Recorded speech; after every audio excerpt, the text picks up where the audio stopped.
இல்ல, நீ தூக்கத்துல மோட்டார் ஓட்டுற சத்தம் எங்க எல்லாருக்கும் பழகிருச்சு. ஆனா அத்த பாவம் இல்ல, அதான் சொன்னேன். பாருப்பா இவன. ஏய், நான் என்ன நடக்காததையா சொன்னேன்? இங்க பாரு, என்கிட்ட ஆதாரம் இருக்கு, காட்டட்டுமா? எல்லாரும் இருங்க, ஒரு நல்ல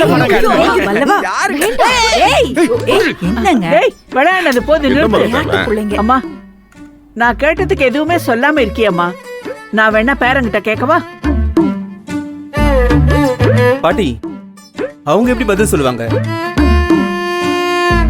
எங்க அம்மாவுக்கு இவ்வளவு பெரிய ஆபரேஷன் நடந்ததுக்கு அவங்க தான் காரணம்னு புனிதாவுக்கு தெரியாதா? அதான் அமைதியா இருக்காங்க. டேய் மணிகண்டா, என்ன உன் மாமா இப்படிதான் பேசுவியா? பா, உண்மையை யார் முன்னாடி வேணாலும் உடைச்சு சொல்லலாம்ப்பா. மணிகண்டா, நான் ஒண்ணு அம்மாவை பாத்துக்க மாட்டேன்னு சொல்லவே இல்லையே. சேச்சே, என்னம்மா நீ எப்படி அந்த மாதிரி சொல்லுவ? நீ அந்த வார்த்தையெல்லாம் சொல்லுவியா? நீ அம்மாவுக்காக செய்வ. ஆனா இப்போ நீ தனியாள் இல்ல இல்லையா?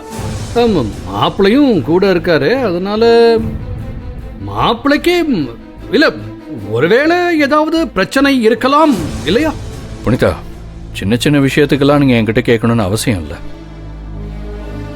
நான் என் வீட்லயும் புனிதா அவங்க வீட்லயும் இருக்கும்போதே நான் புனிதாவை எதுவுமே கேட்டதில்லை. அதுக்காக அவங்க மேல எனக்கு அக்கறை இல்லைன்னு அர்த்தம் இல்லை.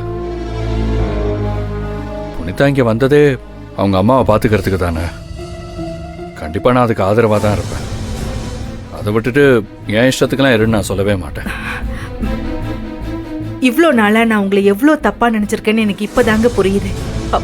நீங்க எதையும் மனசுல வச்சுக்காம என்ன மன்னிச்சிருங்க.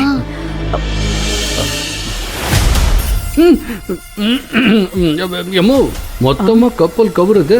ஒரு 2 நிமிஷம் பேசுனதுக்கு மரகதம் மன்னிச்சிருங்கன்றா, கேட்கறதுக்கு திக்கு நில இருக்குது.